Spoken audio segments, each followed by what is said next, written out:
In a quaint little town nestled between rolling hills and thick forests lived a man named George and his loyal dog Max.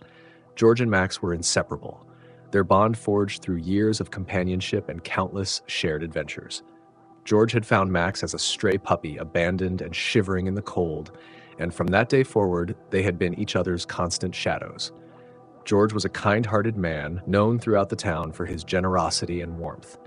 Every morning, he and Max would walk through the village square, greeting neighbors and stopping to chat with friends. Max, a lively golden retriever, would trot beside him, his tail wagging happily, always alert and attuned to George's every move. Their favorite part of the day was the evening walk through the nearby woods. The dense forest, with its towering trees and winding paths, was a place of solace and adventure for them. George would tell Max stories of his youth, and although Max couldn't understand the words, he would listen intently, his eyes fixed on George as if absorbing every tale. One particular evening, as the sun dipped below the horizon and the sky turned a deep shade of orange, George and Max walked along their usual path. The forest was alive with the sounds of rustling leaves and distant bird calls. George paused at a familiar spot, an ancient oak tree that marked the halfway point of their walk. He sat down on a large rock, patting the spot next to him for Max to join. "Look at that sunset, Max," George said, his voice filled with awe. Max sat by his side, leaning against him, his warm fur brushing against George's hand. "We're lucky, you and I," George continued, scratching Max behind the ears. "Not everyone gets to experience such beauty." As the evening light faded into twilight, George and Max made their way back home. The bond between them was palpable, a silent understanding that transcended words. They were more than just man and dog, they were best friends, each the center of the other's world. But life, with its unpredictable twists, was about to throw them into a situation neither was prepared for. A storm was brewing on the horizon, one that would test the strength of their bond and reveal truths that lay hidden beneath the surface. The peace of their little town was on the brink of being shattered, and Max's loyalty would soon be put to the ultimate test. One chilly morning, the town woke to the news that George had passed away suddenly in his sleep. The shock rippled through the community, leaving a void in the hearts of those who knew him. For Max, the loss was incomprehensible. He wandered through the house, sniffing at George's favorite chair, curling up on his bed, and whining softly at the door, waiting for a friend who would never return. The days leading up to the funeral were a blur for Max. Neighbors and friends visited the house, offering their condolences and sharing stories of George's kindness. Each visitor patted Max's head, whispering words of comfort that he couldn't understand. His once bright eyes now seemed clouded with confusion and sorrow. His tail no longer wagged with the same vigor. The day of the funeral arrived, a cold, gray day that matched the mood of the town. The small church was filled with mourners, all gathered to pay their final respects to George. Max was there too, sitting beside George's closest friend, Mrs. Thompson, who had taken him in. He sat quietly, his head resting on his paws, his eyes fixed on the wooden casket at the front of the room. As the service progressed, the sound of soft sobs and the pastor's solemn voice filled the air. Max's ears perked up at every mention of George's name, his tail giving a faint, hopeful wag. But the absence of George's voice and touch left him restless. When the time came for the final viewing, the mourners lined up to say their goodbyes, one by one placing a hand on the casket, whispering their farewells. Max, unable to contain himself any longer, pulled free from Mrs. Thompson's gentle hold and approached the casket. He placed his front paws on the edge and looked down at George's peaceful face. His nose twitched as he sniffed, a low whimper escaping his throat. He pawed at the casket gently, as if trying to wake his friend from a deep sleep. The mourners watched with heavy hearts, many wiping away tears at the sight of the loyal dog grieving for his owner. Mrs. Thompson gently pulled Max back, but he resisted, barking softly, a sound filled with desperation and confusion. She led him outside to give him a moment to calm down, but even in the fresh air, Max remained agitated, pacing back and forth, his eyes constantly darting towards the church. Inside, the service concluded, and the pallbearers prepared to carry the casket to the gravesite. Max, sensing the movement, barked louder, pulling on his leash. His distress was evident, his eyes wide with panic. Mrs. Thompson knelt beside him, stroking his fur, trying to soothe him, but Max's anxiety only grew. As the casket was lifted, Max's barking intensified, turning into a series of frantic, piercing howls. The mourners, unsettled by his persistent cries, exchanged worried glances. What had started as a sad but peaceful farewell was now overshadowed by Max's unrelenting distress. It was clear that something was deeply wrong, and the dog's behavior hinted at a mystery that no one could yet understand. Max's relentless barking drew everyone's attention. Mrs. Thompson, flustered and unsure of how to calm him, felt the weight of the mourner's eyes on her. The normally serene dog seemed almost possessed by his agitation. He tugged fiercely on his leash, eyes fixed on the casket, and wouldn't be pacified despite her best efforts. The pastor, sensing the unease among the crowd, stepped forward. "Perhaps we should let Max have a moment," he suggested gently. The pallbearers paused, setting the casket back down as everyone watched with bated breath. Mrs. Thompson hesitated, then nodded, releasing Max's leash. Immediately, Max bolted towards the casket, his barking turning to a series of low, urgent whines. He circled it, sniffing intensely, then stopped, staring at the lid as if expecting it to open. "What's he doing?" a voice whispered from the back. The murmurs grew louder as Max's behavior became more frantic. He scratched at the casket, his claws making a grating sound against the wood. His actions, once seen as a sign of grief, now seemed almost purposeful, as if he was trying to communicate something dire. Mrs. Thompson approached the casket, her heart pounding. "What is it, Max? What are you trying to tell us?" she asked, her voice trembling. Max looked at her, then back at the casket, barking sharply. One of the pallbearers, a young man named Jack, stepped forward. "Maybe we should check," he said, his voice low but firm. "It's clear he's trying to tell us something." The pastor hesitated, then nodded slowly. "All right," he agreed. "Let's see what's going on." The decision to open the casket sent a ripple of anxiety through the mourners. As Jack and another pallbearer moved to lift the lid, the room fell into a tense silence. Max stood back, his barking subsiding into a low growl, his body taut with anticipation. The lid creaked open, revealing George's still form. For a moment, nothing seemed amiss, but then a sharp gasp broke the silence. "Look!" Mrs. Thompson pointed to George's hand, which had been resting peacefully across his chest. It twitched. Gasps and murmurs erupted from the crowd. Jack, with shaking hands, reached out to touch George's wrist, feeling for a pulse. His eyes widened in shock. "He's alive!" he shouted, his voice trembling with disbelief. "Call an ambulance!" Pandemonium ensued. Mourners scrambled for their phones, voices overlapping in confusion and urgency. Mrs. Thompson fell to her knees, tears streaming down her face as she stroked Max's fur. "You knew," she whispered, her voice choked with emotion. "You knew all along."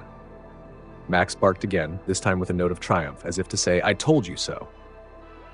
The paramedics arrived swiftly, their professional efficiency bringing a semblance of order to the chaos. They confirmed the impossible. George was indeed alive, albeit weak and in need of immediate medical attention. As George was rushed to the hospital, the crowd stood in stunned silence. The dog's unsettling behavior had been the key to saving his owner's life. What had initially been dismissed as grief-stricken agitation had turned out to be a desperate, determined attempt to alert everyone to a miraculous truth. Max, the loyal companion, had not just mourned his friend, he had saved him. And in that moment, the bond between man and dog was proven to be more profound and powerful than anyone could have imagined.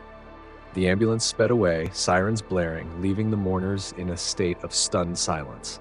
Max stood by the empty casket, his eyes following the flashing lights until they disappeared from view. The once solemn gathering had transformed into a scene of disbelief and awe, all thanks to Max's persistent barking. Mrs. Thompson, still kneeling beside Max, looked up at the crowd. "He never gave up," she said softly, her voice breaking the heavy silence. Max knew something was wrong, and he wouldn't stop until we listened. The realization began to sink in for everyone present. Max's incessant barking, which had initially been seen as a sign of deep grief, was now understood as a desperate plea for help. The dog had sensed that George was still alive, trapped in a death-like state that had fooled even the most observant eyes. As whispers spread among the crowd, people approached Mrs. Thompson and Max, offering words of amazement and gratitude. "What an incredible dog," one woman said, tears glistening in her eyes. "He saved his owner's life." A man nodded, his expression one of awe. "It's like he knew all along. That's some loyalty." Max, sensing the shift in atmosphere, sat down beside Mrs. Thompson, his tail wagging slightly. He looked around at the faces of the mourners, his ears perking up at the sound of their voices. The tension that had gripped him earlier seemed to melt away, replaced by a calm certainty that everything would be all right. Despite the dramatic turn of events, the funeral continued, albeit with a very different tone. The pastor, regaining his composure, addressed the congregation. "We have witnessed a miracle today," he said, his voice filled with emotion. "Max's loyalty and determination have reminded us of the profound bond between humans and animals. Let us take a moment to reflect on this incredible act of devotion." As the service resumed, people couldn't help but glance at Max, their expressions a mix of admiration and reverence. The dog had become a symbol of hope and unwavering loyalty, his actions leaving an indelible mark on everyone's hearts. After the service, Mrs. Thompson took Max home, her mind racing with the day's events. She made a few calls to update George's friends and family about his miraculous revival, each conversation filled with astonishment and relief. Everyone wanted to know about Max, the hero who had saved George. As night fell, Mrs. Thompson prepared a special meal for Max, grateful for his presence and his extraordinary actions. She sat beside him, stroking his fur and speaking softly. "You did something amazing today, Max. You brought George back to us. We're all so proud of you." Max looked up at her, his eyes filled with a gentle understanding. He leaned into her touch, his body relaxing into the warmth of her affection. The house was quiet, the events of the day finally settling into a peaceful calm. In the days that followed, news of Max's heroism spread throughout the town. People visited to see the dog who had saved his owner, bringing treats and sharing stories of their own beloved pets. Max took it all in stride, his gentle nature and steady presence endearing him even more to those who met him. Meanwhile, George's recovery was swift, and he was soon well enough to return home. When he finally walked through the door, Max greeted him with joyful barks and a wagging tail, their reunion a testament to the power of love and loyalty. George knelt down, wrapping his arms around Max in a heartfelt embrace. "You saved me, buddy," he whispered, tears of gratitude streaming down his face. "I don't know how you knew, but you did. Thank you." Max licked George's face, his tail wagging furiously. In that moment, the bond between them was stronger than ever, a silent promise that they would always be there for each other, no matter what challenges lay ahead. In the following days, George's miraculous revival and Max's heroism became the talk of the town. The story spread quickly, and whispers of the event reached far and wide. People marveled at the loyalty and intuition of Max, the dog who wouldn't stop barking until his owner's life was saved. The local news picked up the story, and soon, reporters were visiting George's house, eager to interview him and meet the remarkable dog. George, still recovering, graciously shared his experience, often pointing to Max as the true hero. Max, always by his side, seemed to take the attention in stride, his calm demeanor a stark contrast to the chaos of that fateful day. During one of these interviews, George recounted the moments before his collapse. "I remember feeling very tired, and then everything went black," he said, his voice steady. "The next thing I knew, I was waking up in the hospital with Max by my side. The doctors told me it was Max's barking that made them check the casket again. I owe my life to him." As the interview ended, the reporter turned to Max, who sat attentively at George's feet. "He's not just a pet, he's a guardian angel," the reporter said, petting Max's head. "It's incredible how he knew something was wrong." George nodded, his eyes filled with gratitude. "Max has always been special. I knew he was loyal, but this goes beyond anything I could have imagined." The interview aired on the local news, and soon people from neighboring towns were flocking to see Max and George. Gifts and letters of admiration poured in, each one praising Max's extraordinary loyalty and bravery. The community rallied around them, their support a testament to the bond between man and dog. One evening, as George and Max relaxed on the porch, Mrs. Thompson visited. She carried a small package wrapped in colorful paper. "This is for you, Max," she said, handing it to George. "A little something to show how much we appreciate you." George unwrapped the package to reveal a beautiful, custom-made collar. It was engraved with the words "Hero Dog" and had a small tag that read, "Max, always loyal." George smiled, his eyes misty with emotion. He knelt down and fastened the collar around Max's neck. "There you go, buddy. You deserve this." Max wagged his tail, seemingly proud of his new accessory. Mrs. Thompson leaned down to give him a gentle pat. "You're a true hero, Max. We're all so proud of you." As the sun set, casting a warm glow over the town, George, Max, and Mrs. Thompson sat together, reflecting on the incredible journey they had been through. The whispers among the mourners had turned into a chorus of admiration and gratitude, their voices united in celebrating the remarkable bond between George and his loyal companion. Max, content and calm, lay at George's feet, his eyes half closed in a state of peaceful satisfaction. He had done his job, and in doing so had shown the world the true meaning of loyalty and love. The town's newest hero had not only saved a life, but had also touched the hearts of everyone who heard his story. As George's recovery continued, life began to settle into a new normal. However, the memory of Max's persistent barking and the miraculous events that followed remained fresh in everyone's minds. George couldn't shake the feeling that Max had sensed something more profound than anyone could understand. One evening, as they sat quietly on the porch, George noticed Max becoming restless again. His ears perked up, and he stared intently at a spot in the distance. George, attuned to Max's behavior, felt a familiar pang of anxiety. "What is it, boy?" he asked, following Max's gaze. Max stood up, his tail stiff, and began to growl softly. George's heart raced as he watched Max's demeanor change from calm to alert. The dog moved towards the edge of the porch, his growl growing louder. George stood up, his own senses on high alert, and walked over to where Max was standing. Just then, a faint sound reached George's ears. It was coming from the direction of the old barn at the far end of the property. The barn had been unused for years, its doors creaking on their hinges whenever a strong wind blew through. But tonight, the sound was different, more deliberate, as if someone or something was inside. "Stay here, Max," George said, but Max was already moving ahead, leading the way with a determined stride. George followed, flashlight in hand, his pulse quickening with each step. As they approached the barn, the sounds grew clearer, soft shuffling like footsteps. George's mind raced through the possibilities. Was it an animal seeking shelter, or something more sinister? He reached the barn door, which was slightly ajar, and took a deep breath before pushing it open. The flashlight beam cut through the darkness, revealing the dusty, cobweb-filled interior. Max darted inside, his nose to the ground, following a trail only he could detect. George's heart pounded as he scanned the room, the beam of light dancing over old tools and forgotten equipment. Suddenly, Max stopped and barked sharply, his body rigid with tension. George swung the flashlight in Max's direction and gasped. In the corner of the barn, partially hidden by shadows, was a figure. It was an elderly man, frail and disoriented, clutching an old photograph to his chest. "Who's there?" George called out, his voice steady despite the adrenaline coursing through him. The man looked up, his eyes filled with a mixture of fear and relief. "Help me," he whispered, his voice weak.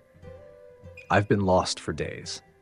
George moved closer, his flashlight revealing the man's gaunt face and tattered clothes. It was clear he had been through a terrible ordeal. George helped him to his feet, supporting his weight as they made their way out of the barn. "Max found you," George said, his voice filled with awe. He knew something was wrong. The man nodded, his eyes welling up with gratitude. "Thank you," he said, his voice trembling. "I didn't think anyone would find me." As they reached the house, Mrs. Thompson, who had seen the light and heard the commotion, came rushing out. She quickly assessed the situation and helped George bring the man inside, where they gave him food and water. Slowly, his strength began to return, and he told them his story. He had been on his way to visit a relative in the next town when he got lost in the woods. Disoriented and exhausted, he had stumbled upon the old barn and taken refuge there, hoping someone would find him before it was too late. "I thought I was done for," he said, his voice shaking, "but then I heard the dog." George looked at Max, who was now sitting calmly by the man's side, his eyes gentle and reassuring. "He's more than just a dog," George said softly. "He's a guardian." The decision to follow Max's instincts had led to yet another miraculous rescue. The man's life had been saved, and once again, Max had proven his extraordinary ability to sense when something was amiss. The bond between George and Max, already unbreakable, was now reinforced by yet another incredible act of loyalty and bravery. As the night drew to a close, George and Mrs. Thompson reflected on the day's events. "Max has a gift," Mrs. Thompson said, her voice filled with admiration. "He can sense things we can't. He's truly remarkable." George nodded, his heart swelling with pride and gratitude. "Yes, he is," he replied, looking down at Max, who met his gaze with a look of pure devotion. "We're lucky to have him." The following days passed in a blur of activity as the elderly man whose name was Walter recovered from his ordeal. The community once again rallied around George's home, eager to help and learn more about Max's latest heroic act. Max seemed to take it all in stride, his calm presence a source of comfort for everyone around him. One afternoon, while George and Mrs. Thompson were chatting with Walter in the living room, Max began to exhibit that same restless behavior once more. His ears perked up and he paced back and forth, growling softly. George and Mrs. Thompson exchanged worried glances, knowing by now to trust Max's instincts. "Max, what is it?" George asked, his voice tinged with concern. Max's response was immediate. He darted towards the back door, barking sharply, then paused to look back at George as if urging him to follow. Without hesitation, George and Mrs. Walter Thompson rose from their seats, Walter looking on with curiosity. "Stay here, Walter. We'll be right back," Mrs. Thompson said, following George and Max out the door. Max led them through the yard, heading towards the small family cemetery on the edge of the property. George's heart pounded as they approached, the old gravestones casting long shadows in the late afternoon sun. Max stopped abruptly at a fresh grave, the one that had been prepared for George before the miraculous discovery that he was still alive. George frowned, puzzled. "What is it, Max?" he murmured. Max began to bark frantically, scratching at the freshly turned earth. Mrs. Thompson gasped, her hand flying to her mouth. "George, do you think?" George's eyes widened as the implications sank in. "We need to see what's down there," he said, his voice shaking with a mix of fear and determination. They hurried back to the house, returning with shovels. Neighbors who had been nearby saw the commotion and came to help, their faces filled with concern and curiosity. Together, they began to dig, the tension mounting with each shovelful of earth they removed. After what felt like an eternity, the shovel hit something solid. George and Mrs. Thompson exchanged a tense glance before carefully clearing away the remaining dirt.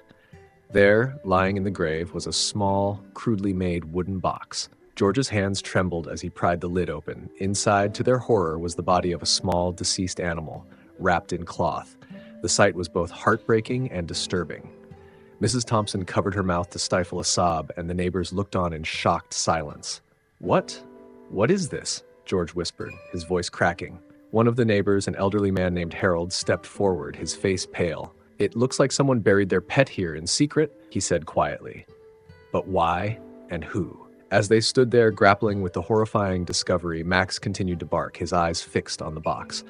It was clear that he had sensed something deeply wrong, something that had compelled him to bring it to their attention. Mrs. Thompson knelt beside Max, her tears falling onto his fur. "Oh, Max," she whispered, her voice choked with emotion. "You knew.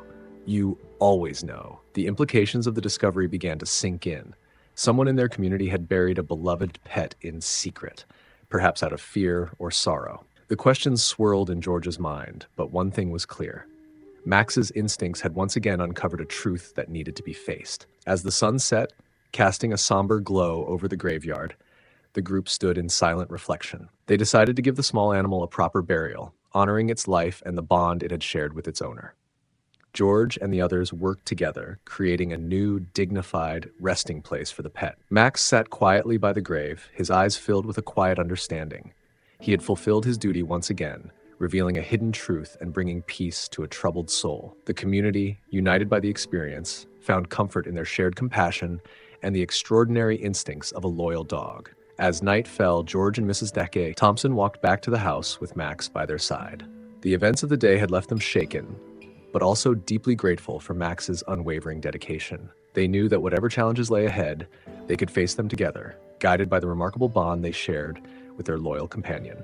Just as the community began to process the day's events, the tranquil evening was shattered by a sudden, urgent knock on George's door. Harold, the elderly neighbor who had helped with the grave, burst in, his face ashen and eyes wide with fear. "George, come quick," he gasped. "There's something happening at the church." George, Mrs. Thompson, and Max followed Harold out of the house, a sense of dread settling over them. As they approached the church, they saw a crowd gathered outside, their faces illuminated by the flickering light of torches. The air was thick with tension and confusion. "What's going on?" George asked, pushing his way through the crowd, Max at his side.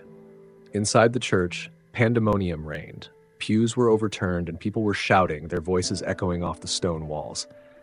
At the front of the church, the pastor stood, his face pale and eyes wide with horror. On the floor before him lay a coffin, its lid ajar. The sight of it sent a chill down George's spine. Max barked sharply, the sound cutting through the chaos. All eyes turned to the coffin, the atmosphere thick with fear and anticipation. George stepped forward, his heart pounding in his chest. He approached the coffin, his hands trembling as he peered inside. The coffin was empty. A murmur of panic spread through the crowd. "Where is the body?" someone shouted. "What happened?" The pastor, regaining some composure, raised his hands to quiet the crowd. "Please, everyone, remain calm," he urged. "We will find out what's going on." George felt a wave of dizziness. First, the mysterious burial of the pet, and now this. The series of unsettling events seemed connected somehow, but the pieces of the puzzle remained elusive. Max, meanwhile, continued to bark, his nose pointing towards the back of the church. George followed his gaze, his eyes narrowing as he saw a shadowy figure slipping out a side door. Without thinking, he sprinted after the figure, Max close on his heels.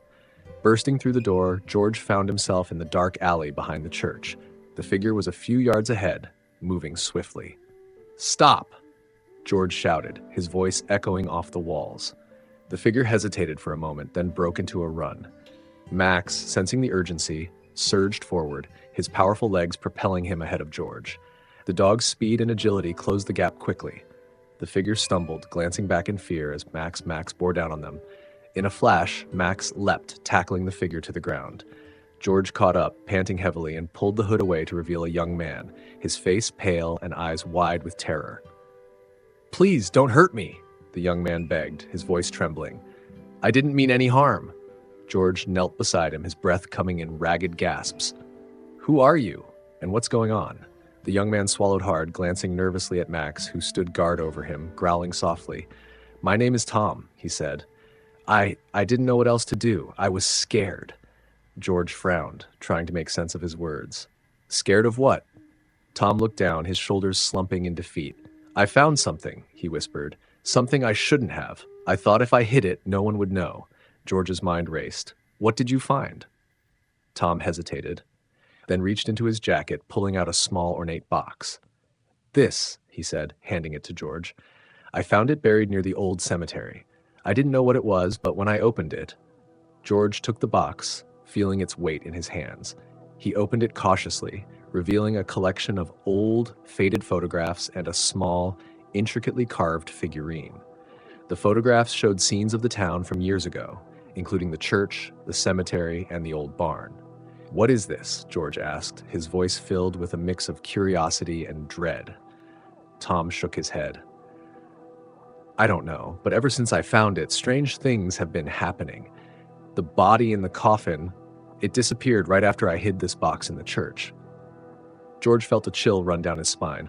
The pieces of the puzzle were starting to come together, but the picture they formed was more terrifying than he could have imagined.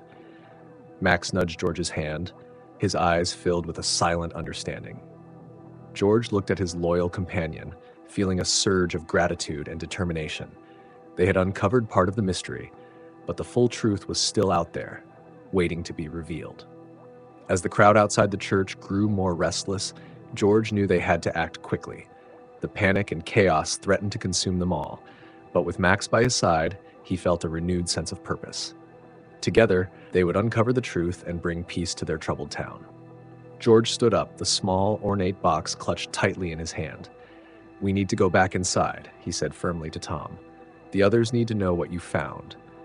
With Max leading the way, they made their way back into the church. The crowd had grown more agitated, their whispers and worried glances filling the space with a palpable tension. As George and Tom entered, the room fell silent, all eyes turning towards them. "Everyone, please listen." This George called out, holding up the box. "We've found something important, something that might explain the strange events." The pastor stepped forward, his face lined with concern. "What is it, George?" George took a deep breath. "Tom found this box buried near the old cemetery. Inside, there are photographs and a figurine. Ever since he uncovered it, strange things have been happening." He opened the box, showing its contents to the crowd. The faded photographs and the intricately carved figurine drew gasps from the onlookers. The pastor took one of the photographs, examining it closely. "These images, they're of our town, from decades ago. Look, there's the old barn, the church." George nodded. And this figurine, it must have some significance. We need to understand what it represents and why it was buried. An elderly woman stepped forward, her eyes narrowing as she studied the photographs. "I remember these places," she said softly, "and I remember stories from my childhood about a hidden treasure, something valuable that was lost long ago." Murmurs spread through the crowd. The pieces of the puzzle were starting to come together, but there were still many unanswered questions. George turned to Tom. "You said the body in the coffin disappeared after you hid the box in the church. What else can you tell us?" Tom looked down, his voice trembling. "I didn't know what to do. I was scared. I thought if I hid it, maybe the strange occurrences would stop, but it only made things worse." Max, who had been sitting quietly by George's side, suddenly stood up and walked towards the back of the church, his nose to the ground. He began to sniff around the base of the altar, his tail wagging slowly as he focused on a particular spot. George watched Max, his heart pounding. "There's something here," he said, following the dog's lead. The pastor and a few others joined him, their curiosity piqued. Max pawed at the ground, whimpering softly. George knelt down and began to examine the area. He felt a loose floorboard and, with the help of the others, pried it up. Beneath it was a small, hidden compartment. Inside the compartment, they found an old journal, its pages yellowed with age. George carefully lifted it out, opening it to reveal handwritten notes and sketches. "This must be from the original builders of the church," he said, his voice filled with wonder. "It looks like they recorded everything about the construction and some secrets they wanted to protect." The journal detailed the building of the church and the cemetery, including references to a hidden treasure buried to protect it from those who would misuse its power. The photographs in the box matched the sketches in the journal, providing a map to the hidden locations. The pastor read aloud from one of the pages. "The figurine is a key, a symbol of protection and guidance. It must remain hidden to safeguard our town." The realization dawned on them all. The strange events, the missing body, the hidden box, all were connected to the treasure and the figurine. George's mind raced with the implications. "We need to find the rest of the treasure and understand its significance," he said. "Only then can we stop the disturbances." Max barked in agreement, his eyes gleaming with determination. The crowd, now united by a common purpose, began to organize a search party. They divided into groups, each one taking a section of the town to investigate based on the clues from the journal and photographs. As the search commenced, George felt a renewed sense of hope. They were finally unraveling the mystery, guided by Max's incredible instincts and the collective effort of the community. The bond between them all had strengthened, proving that together, they could face and overcome any challenge. Hours later, just as dawn began to break, one of the search parties found a hidden chamber beneath the old barn. Inside, they discovered the rest of the treasure, ancient artifacts and documents that detailed the history and secrets of the town. With the treasure now uncovered, the disturbances ceased, and the town found peace once more. The mystery had been solved thanks to the unwavering loyalty and bravery of Max, the dog who had never given up on protecting his owner and his community. The town celebrated their newfound understanding, forever grateful for the bond that had brought them together and guided them through the darkness. As the town basked in the relief of having solved the mystery, the sense of unity and camaraderie grew stronger than ever. The treasure and its secrets were carefully cataloged and stored in the town's museum, preserving their history for future generations. George, Max, and the rest of the community felt a profound sense of accomplishment. George stood in the center of the town square, surrounded by friends and neighbors who had come together to celebrate. Max sat by his side, his tail wagging contentedly, soaking in the admiration and affection from everyone around. The bond between them had become a symbol of the town's resilience and the power of loyalty and courage. As the festivities continued, the mayor stepped forward holding a small plaque. "We have all been inspired by the incredible bond between George and Max," he began, his voice carrying through the square. "Their story has reminded us of the importance of trust, love, and perseverance. In honor of Max's bravery and unwavering loyalty, we dedicate this plaque to him as our town's guardian and hero." The crowd erupted in applause as the mayor unveiled the plaque, which read, In honor of Max, loyal companion and hero, for your bravery, dedication, and the love that binds us all. George knelt beside Max, tears of pride and gratitude in his eyes. You've saved me in this town, Max. You're truly remarkable, he whispered, hugging his loyal friend. Max nuzzled against George, his eyes shining with understanding. The days that followed were filled with a renewed sense of purpose and community. People came together to share their stories, support one another, and celebrate the bonds that connected them. The old cemetery and the barn were restored, their significance now understood and honored. George often found himself reflecting on the journey they had been through. The strange occurrences, the mysterious box, and the hidden treasure had all led to a deeper understanding of their town's history and the unbreakable bond between man and dog. Max had shown him that love and loyalty could transcend even the most challenging circumstances. One evening, as the sun set over the town, George and Max walked through the forest, following their favorite path. The light filtered through the trees, casting a warm, golden glow on the ground. They reached the ancient oak tree and sat down, taking in the beauty of the moment. George looked at Max, his heart swelling with gratitude. "We've been through so much together, buddy," he said softly. "You've taught me more about love and loyalty than I ever thought possible." Max wagged his tail, leaning into George's touch. The silence of the forest was filled with the unspoken understanding between them, a bond that needed no words. As they sat there, George thought about the future. He knew that whatever came their way, they would face it together, guided by the lessons they had learned and the strength of their connection. The challenges they had overcome had only made their bond stronger, a testament to the power of love and loyalty. The town, now thriving and united, stood as a testament to the journey they had all shared. George and Max had become symbols of hope and resilience, their story a reminder that even in the darkest times, the light of loyalty and love could guide them through. As the stars began to twinkle in the night sky, George felt a deep sense of peace. He looked at Max, his faithful companion, and smiled. "Here's to many more adventures, Max," he said, his voice filled with warmth. "We'll face them all together, just like we always have." Max barked softly, his eyes shining with the same unwavering loyalty that had carried them through every challenge. Together they stood as a beacon of hope, their bond a shining example of the extraordinary connection between humans and their animal companions. And in that moment, under the starlit sky, George knew that they were ready for whatever the future held, united by the unbreakable bond of love and loyalty.